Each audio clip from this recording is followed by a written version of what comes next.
नमस्कार दोस्तों, आज मैं आपको पौष पूर्णिमा पर सुनी जाने वाली गणेश भगवान की कहानी सुनाने जा रही हूँ। प्रेम से बोलिए गणेश भगवान की जय हो। बहुत पुरानी बात है। एक गांव में एक मालिन रहती थी। उसके पति का स्वर्गवास हो चुका था। उसका एक 4 साल का पुत्र था। उसकी सास कठोर हृदय की स्त्री थी।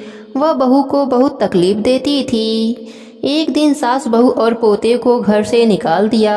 वह दोनों रोते हुए चलते चलते एक जंगल में पहुंच गए। वहां एक बड़े पेड़ के नीचे बैठ गए। वहां से थोड़ी दूर पर एक गणेश भगवान का मंदिर था। वहां बहुत लोग गणेश भगवान के दर्शन करने आते थे। दर्शन करके गणेश भगवान को प्रसाद चढ़ाते थे। फिर वह प्रसाद सबको बांट देते थे। इस प्रसाद से माँ बेटे का गुजारा होने लगा। दोनों माँ बेटे गणेश भगवान के पूजा पाठ में लग गए। एक दिन उन्होंने सोचा क्यों ना हम भी जंगल से फूल लाकर बेचें।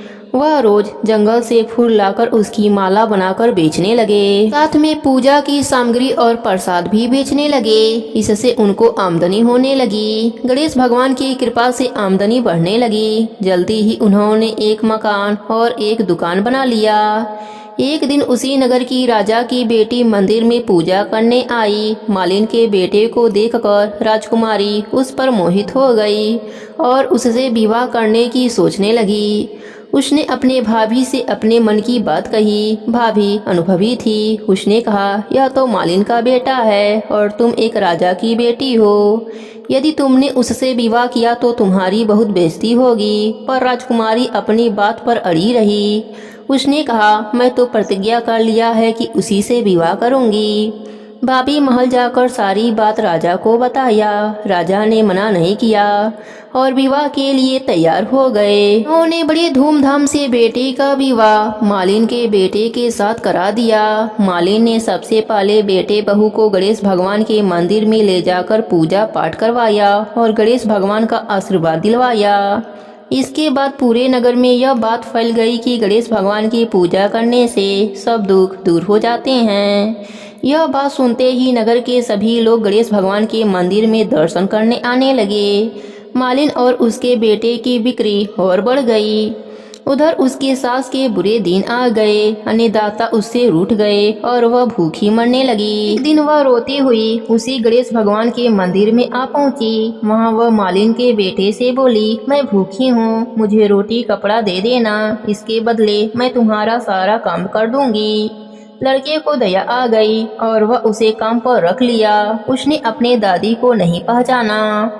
जब मालिन घर आई तो अपने सास को वह पहचान लिया। सास से बोली, सासू माँ आप यहाँ कैसे?